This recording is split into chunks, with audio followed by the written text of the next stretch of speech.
હા હા બોલ, શું થયું? આજે તમારા માટે ગરમા-ગરમ ભજીયા અને ટેસ્ટનું ભજનની મીઠાઈ બનાવી છે.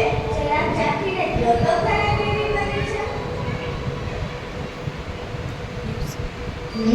આ તો બહુ ટેસ્ટી બની છે, પણ બા અને બાપુજીને ચખાડી? શું આખો દી બાને ખવડાવ્યું, બાના કપડાં ધોયા, બાની પથારી કરી, બાપુજીને ચા બનાવી, બાપુજીને ખવડાવ્યું. જાણે ઘરવાળીને કોઈ કામવાળી ન મળી ગઈ હોય. અરે ડાલી, એમાં તો પૂછો શું કરે છે? જો બા અને બાપુજીની હવે ઉંમર થઈ ગઈ છે, આપણા સિવાય એમનું છે કોણ? આપણે એમનું ધ્યાન નહીં રાખી તો કોણ રાખશે? કેમ તમારી બહેન નથી? ચાકલી, વિપસી અને રક્ષાબંધન આવી નથી કે ટપકી પડે છે? કેમ એવી ફરજ નથી બા અને બાપુજીને ધ્યાન રાખવાની? આ તું શું કહે છે? ક્યાં મા બાપને દીકરીના ઘેર રહેવું ગમે? એ પણ છતાં દીકરે કેમ? આપણા ઘરમાં શું કમી છે? આ બધી સુખસાઈ જે તું ભોગવી રહી છે તે બાપુજીની ઊભી કરેલી જ છે. આખા દિવસનો ઘાટી છે. સાઈડના કામ માટે બાય છે, રસોઈ માટે રસોઈયો છે. તું ફક્ત બેટા બા બાપુજીની થાળી તૈયાર ના કરી શકે? જુઓ, ફક્ત બેટાની થાળી તૈયાર કરવાની હોય ને તો મને પણ કંઈ વાંધો નથી. પણ સવાર થઈ નથી કે હું છૂટે છે. બહુ બેટા આજે પૂરણપોળી બનાવી દે ને, બહુ બેટા આજે ઢોકળા બનાવી દે ને, અને પછી માં વગર ખાતા રાખે, અને માં વગર હોય એટલે ચીજી કરીને કપડાં બગાડ્યા રાખે. ઓલેમાં કામવાળી છે ને ઘરમાં, ગોબર, રસોઈયાણી અને ઝાડુવાળી. જુઓ, હું તમને કહી દઉં છું, પણ મારાથી તમારા બા બાપુજીની સેવા નહીં થાય. આ તું શું કહે છે? આપણે નાના હતા ત્યારે આપણી માએ આપણા પીપી ચીચી સાફ નહોતા કર્યા? એ મારી માએ કર્યા હતા ને, તમારી માએ નહીં, સમજ્યા? કહેવા શું માંગે છે તું? મારા મા બાપ તારા કાંઈ નથી? જુઓ, હું તમને કહી દઉં છું, હું તમારા બા બાપુજીની સેવા કરીને કંટાળી ગઈ છું. તમે તમારા બા બાપુજીનું કંઈક કરો, નહીં તો? નહીં તો શું કાજલ? આ તને શોભે છે? જુઓ, હું તમને ખુલ્લા શબ્દમાં વોર્નિંગ આપું છું. તમે તમારા બા બાપુજીનું કંઈક કરો, નહીં તો હું મારા પિયર ચાલી જઈશ. આ ઉંમરે હું તમને ક્યાં મૂકું? શું ઘરની બહાર કાઢી મૂકું? જરાક તો વિચાર કર. એમાં વિચાર શું કરવાનો? આ દુનિયામાં કેટલાય ઘરડા ઘરો છે, વૃદ્ધાશ્રમો છે, અને કેટલાય દીકરાના ઘરો પણ તો છે. તેમાંથી કોઈ એક સારું જોઈને કે જેમાં બધી ફેસિલિટી મળી જતી હોય તેમાં તેમને મૂકી આવો. પછી આપણને પણ કોઈ જાતનું બંધન નહીં, અને તેઓ પણ તેના જેવા બુઢાઓ સાથે આનંદથી રહી શકે. પણ છતે દીકરા મા બાપને વૃદ્ધાશ્રમમાં મૂકી દુઃખી કરું? લોકો મને શું કહેશે? આવા વેવલા વેડા છોડો. ક્યારેક તો બા બાપુજીને સાઈડમાં રાખી પત્નીનું કંઈક તો માનો. હું કંઈ તમારી દુશ્મન નથી. અને વડીલ લોકોનું શું છે? બે ચાર દિવસ વાતો કરીને ભૂલી જશે, પણ આપણી જિંદગી તો સેટલ થઈ જશે ને. કેટલાય વખતથી ફોરેન જવાનું વિચારીએ છીએ, પણ તમારા બા બાપુજીને લીધે કેન્સલ કરીએ છીએ. અગર તેઓ વયા જાય તો મારી પણ ઈચ્છા પૂરી થઈ શકે. પણ મારા મા બાપે ક્યારેય તને અટકાવી? એણે ક્યારેય આપણે ઇન્ડિયાની ઘણી ટૂરો કરી છે. એણે ક્યારેય આપણને ના નથી પાડી. એ ભલા એમનો ઘર ભલો ને એમની રૂમ ભરી, કોઈ દિવસ આપણને નથી નડ્યા. ક્યારેય તે તમને કહ્યું ચાલો બા બાપુજી તમને જાત્રા કરાવવા લઈ જાઓ?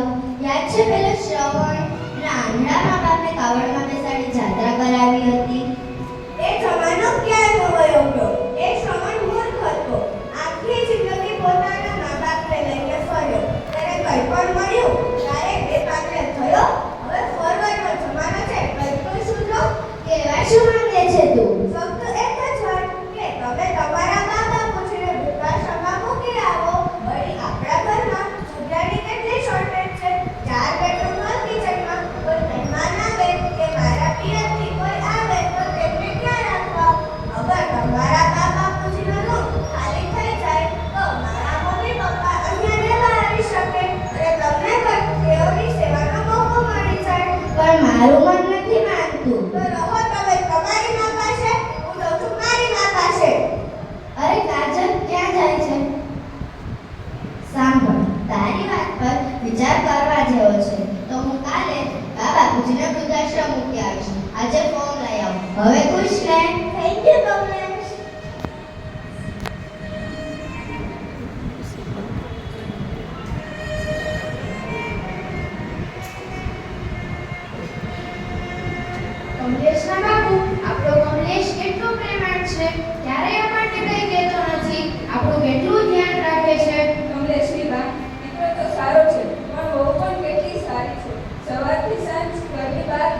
તો પણ સવારે રસોઈ વધારે કરાવી નહીં કરે. બા, બાપુજીને સાંજે રોટલો અને છાશ જમવામાં આપી દેજો. જોજો, દૂધ તો આપતા જ નહીં, એમને બચશે નહીં. કેટલું ધ્યાન રાખે છે, દીકરી જેવી છે બહુ. બા, તમે કેમ છો? બાપુજી, તમને ચશ્મા ફાવે છે ને? તમને અહીં ગમે છે ને? બેટા કમલેશ, હમણાં તારી જ વાત કરતી હતી તારા પિતાને. કહેતી હતી આપણો કમલેશ આપણું કેટલું ધ્યાન રાખે છે. બેટા કમલેશ, આખો સમય ક્યાં પસાર થઈ જાય છે તે પણ ખબર નથી. જો તારા જેવો દીકરો હોય તો પૂછવું જ શું? બા, બાપુજી, તમે આખો દિવસ ઘરમાં પુરાઈ રહો છો. મારે એમાં થોડા ચેન્જીસ લાવવા છે. બેટા, અમે અમારી જિંદગીથી ખુશ છીએ. અમને સંતોષ છે બેટા. તો પણ પિતાજી, તમે સારી જિંદગી જીવી શકો તે માટે હું સિનિયર સિટીઝન હોમનું ફોર્મ લાવ્યો છું. ત્યાં તમે તમારા જેવા વૃદ્ધો સાથે સારું જીવન જીવી શકો છો. એટલે તું અમને વૃદ્ધાશ્રમ મોકલવા માંગે છે? બેટા, અમે તને ક્યાં નડ્યા? અમે નથી તારી પાસે કોઈ માંગણી કરી કે નથી તારી વહુને ક્યાંય જતા અટકાવી. બેટા, અમે તને ક્યાં ભારે પડ્યા? બા, સમજો, હું તમારી ખુશી માટે કહું છું. બેટા, અમારી ખુશી તો આ ઘરમાં જ છે. તારા બાળપણની મીઠી યાદો આ ઘરમાં રહેલી છે અને અમારા લગ્ન જીવનના સ્મરણો આ ઘરમાં પડ્યા છે. અને તું અમને આ જ ઘરથી દૂર કરવા માંગે છે? બેટા, જેટલા આપણે લેણા દેણા. કમલેશની બા, આમાં દુઃખી થવા જેવું નથી. કર્મની થિયરીને તમે બરાબર સમજ્યા છો, પછી દીકરાને તમે એક શબ્દ નહીં કહેતા. બા, મેં ને કાજલે આ ફેસલો કર્યો છે. મારી ને તમારી બંનેની જિંદગી સારી જાય તે માટે. ના બેટા ના, અમને ઘરની બહાર ન કાઢતો. તારા વગર બા, આવા વેવલા વેલા છોડો તો તમારી બેગ તૈયાર કરો. મારો નિર્ણય અફર છે. ચાલો કમલેશની બા, આપણો સામાન પેક કરો.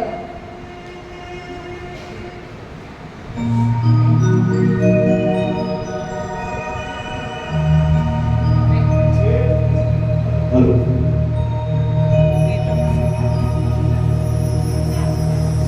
જીવન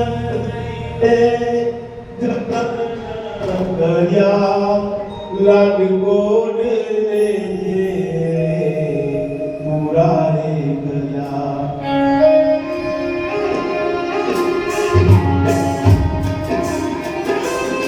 જેને જીવન દઈને જતન કર્યા લાડકોડ મુરારે એના અડપણ સપનાને તોડશો નહીં. એને ખરડા તે ઘરમાં મૂકશો નહીં. મા બાપને જગમાં ભૂલશો નહીં. એને ભૂલીને ભવમાં ભટકશો નહીં. એને ભૂલીને ભવમાં ભટકશો નહીં. કમલેશના બાબુ, આ શું સવા બેઠું છે? આપણા ઉછેરમાં ક્યાં ખામી રહી ગઈ? જે દીકરો લગ્ન પહેલા આપણા માટે જાનવ્યા સવાર કરવા તૈયાર હતો, એ જ દીકરો આજે આટલો બધો ફરી ગયો. અહીંયા ઓડિયન્સમાં બેઠેલા તમને બધાને હું પૂછું છું, શું તમારો દીકરો પણ લગ્ન પછી કમલેશ બને છે? આજે મને થાય છે મેં મારા દીકરાના લગ્ન શું કામ કર્યા? શું આ દિવસ જોવા માટે? મારી નાની દીકરીઓ, તમને બધાને હું કહું છું, તમે કોકના ઘરની બહુ બનીને જાઓ તો આવા કામ ન કરતી. બેટા, દીકરી બનીને જજો અને પોતાના મા બાપની જેમ સાસુ સસરાના પેટ ફાળજો અને તેમના ખોબા ભરીને આશીર્વાદ લેજો. કમલેશની બા, આટલું બધું આરોગ્ય બસ કરો. પૂર્વના કર્મ ઉદયમાં આવ્યા છે, હવે નવા કર્મ ન બાંધો. ચાલો ઉભા થાઓ, બે જોડી કપડાં બેગમાં ભરો, સામાયિક કરો, પ્રતિક્રમણ કરો, રાતે સૂઈ જાઓ.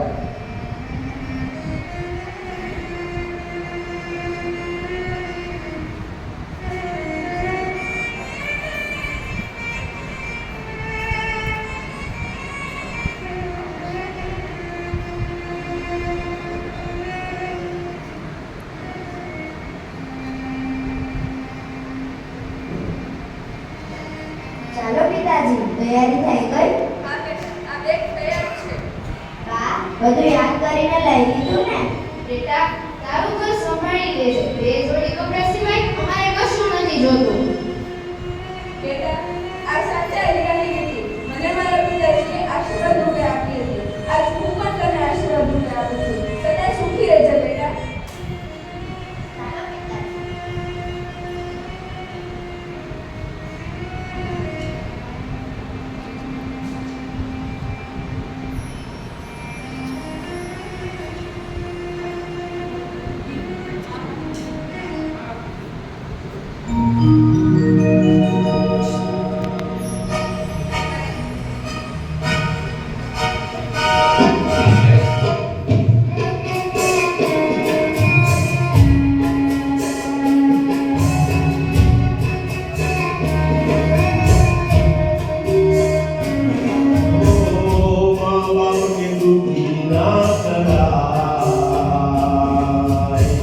દુઃખી કરશો તો હાય લાગશે મા બાપને દુઃખી ના કરાય દુઃખી કરશો તો હાય લાગશે ઓ માનતાઓ મારી તમને દુનિયા બતાવવા માનતાઓ મારી તમને દુનિયા બતાવવા રડીને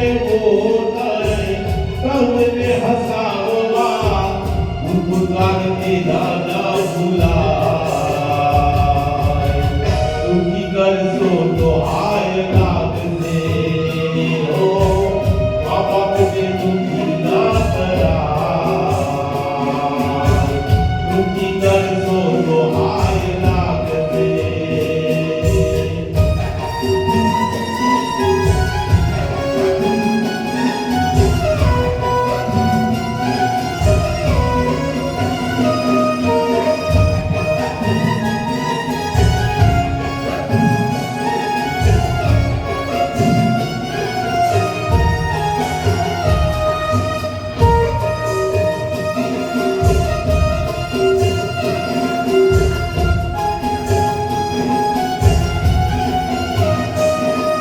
દુનિયામાં સૌથી મોટા ભગવાન છે સમજો ભાઈ બહેનો મોટા એના પુણ્ય છે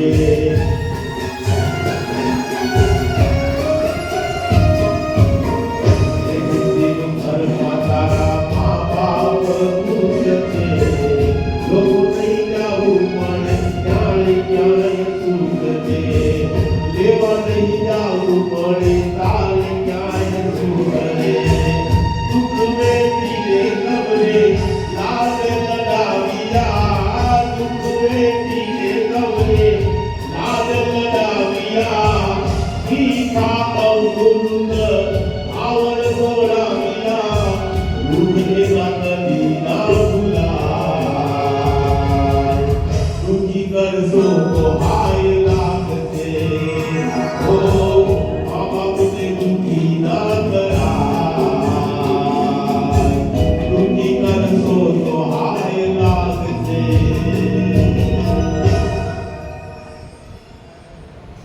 દીકરો કમલેશ જ્યારે મા બાપને વૃદ્ધાશ્રમમાં મૂકવા જઈ રહ્યો છે ત્યારે મા બાપને કેટલું દુઃખ થતું હશે કેટલી દીકરા પ્રત્યેની લાગણી દુભાતી હશે છતાં પણ મા બાપ એ સંતાનોને એ પુત્રોને હંમેશા અમીના આશીર્વાદ જ આપતા હોય છે જરા પણ દુઃખ થતું નથી કે દીકરો મને વૃદ્ધાશ્રમમાં મૂકવા આવ્યો છે એવામાં બાપ પોતાના સંતાનો માટે હંમેશા વાત્સલ્ય અને આશીર્વાદ જ વરસતા રહે છે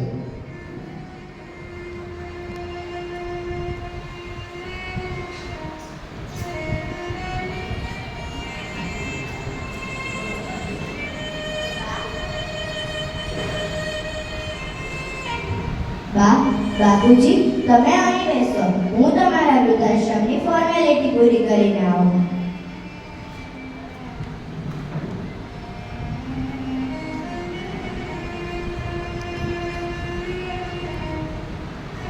અરે શેઠજી તમે અહીં આ ભાઈ ગયા એ કોણ હતા?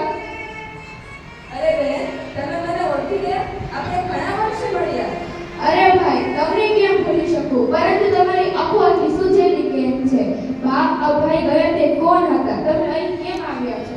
દીકરી, અમારા કર્મો અમને અહીંયા લઈ આવ્યા છે. આ મારો દીકરો છે. શું તમારો દીકરો તમને વૃદ્ધાશ્રમમાં મૂકવા આવ્યો છે? પણ શા માટે? દીકરી, આ કળિયુગમાં જ્યાં પોતાના પોતાના નથી થતા, ત્યાં કાકા પાસે તો શું આશા રાખવી? આ તો કળિયુગ છે. જેમાં બાપે દીકરાને 20 વર્ષનો કર્યો, એ જ દીકરો 20 મહિનામાં લગ્ન પછી પત્નીનો બની જાય છે. પણ આ શેઠે તો તેમના દીકરાને કિડની આપી હતી. દીકરી, ઈ બધું હવે ભૂલી જવાનું. હા, તમારી વાત સાચી જ છે. આટલા વર્ષોથી છતે દીકરે હું પણ વૃદ્ધાશ્રમમાં છું ને. લ્યો, હું તમારા માટે પાણી લેતા.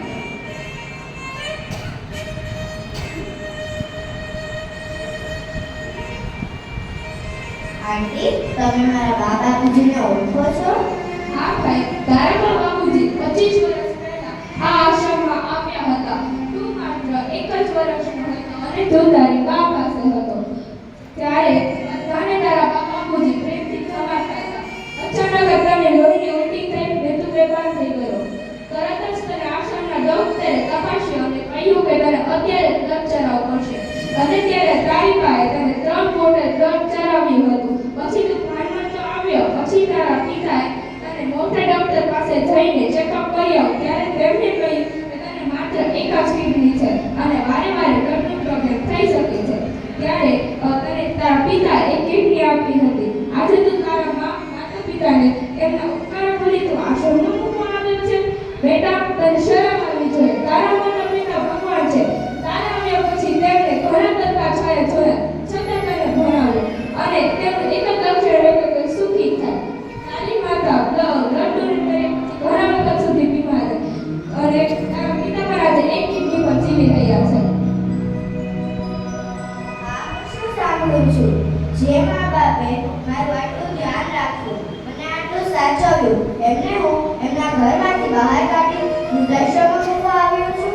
ના ના, ક્યારેય ના બને.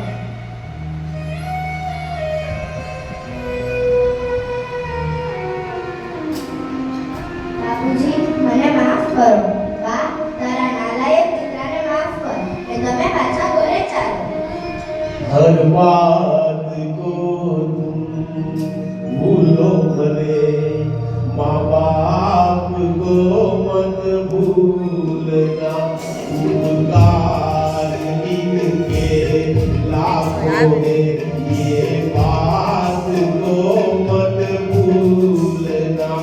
हर बात को तुम भूलो भले, माँ बाप को मत भूलना.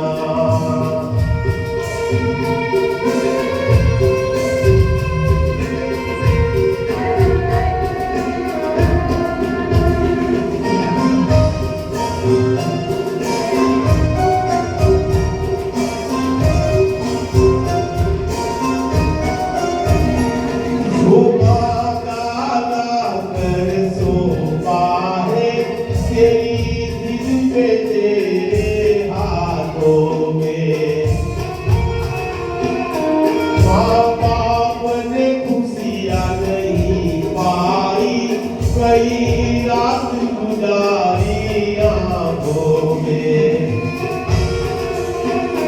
हर दौलत खाक है इसमें भी, इस राज को मत भूलना. हर बात को तुम भूलो भले, माँ बाप को मत भूलना.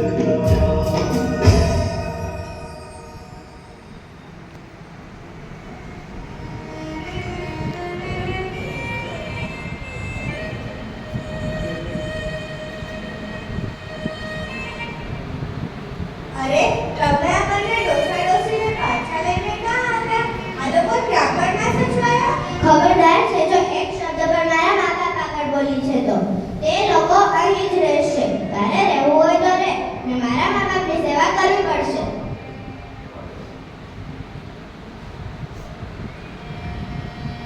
બાપુજી, મને માફ કરી દો. મેં તમને ઘણું દુઃખ આપ્યું. અગર મારી ભાભી મારા મા બાપને એટલું દુઃખ આપે તો મને કેટલું દુઃખ થાય. છતાં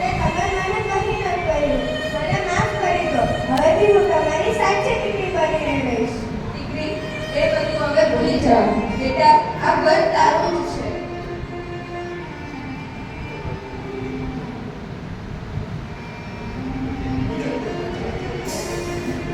બા અને બાપુજી, આ બધું શું છે? હું અંદર આવું કે? આવો આવો બેન. ભાભી, મેં બહાર ઉપર એને બધું સાંભળ્યું. મને પણ આજે ખૂબ આનંદ છે. તમે રસ્તો ભૂલ્યા હતા પણ પાછા રસ્તે ચડી ગયા. અને આજથી તમે પણ બા બાપુજીની દીકરી બનીને રહેજો. હું પણ મારા ઘરે મારા સાસુ સસરાની દીકરી બનીને રહીશ અને તેમની સેવા કરી તેમને સુખ અને શાંતિ મળે તેવો પ્રયત્ન કરીશ.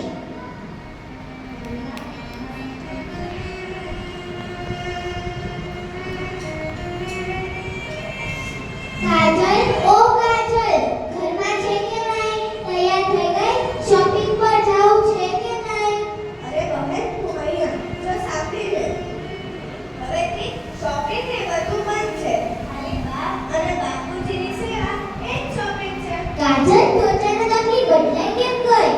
હવેથી મને સાચું સમજાઈ ગયું છે. તું પણ તારા ઘરે તારા સાસુ સસરાને મા બાપની જેમ રાખી તેમની સેવા કરજે. ઘરમાં અગર લોકો સમજતા થઈ જાય તો ઘરનો સ્વર્ગ બની જાય અને વૃદ્ધાશ્રમની તો જરૂર જ ન પડે. ચાલો, જાગ્યા ત્યાંથી સવાર. હું પણ તમને બધાને કહું છું કે બધું ભૂલજો પણ મા બાપ ભૂલતા નહીં. માં ખોળો આપે છે ને બાપ ખંભો આપે છે. અનંત ઉપકારી માતા પિતાને ઘડપણમાં રાખડી બાંધજો. જય જીનેન્દ્ર.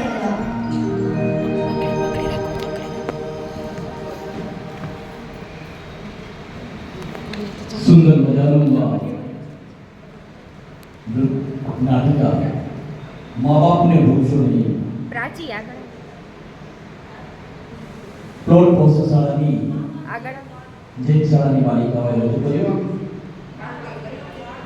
ભાગ લેનાર આંગી મહેતા, નવ્યા પટેલ, માનસી દેસાઈ, ઈશિતા કુરવશી, પ્રાચી દેસાઈ, વિહા દફતરી નમિત વિશે સુંદર મજાનું કમલેશ જ્યારે પોતાના માતા પિતાને વૃદ્ધાશ્રમમાં મૂકવા જઈ રહ્યા છે ત્યારે એ જ વૃદ્ધાશ્રમમાં પોતાના માતા પિતાના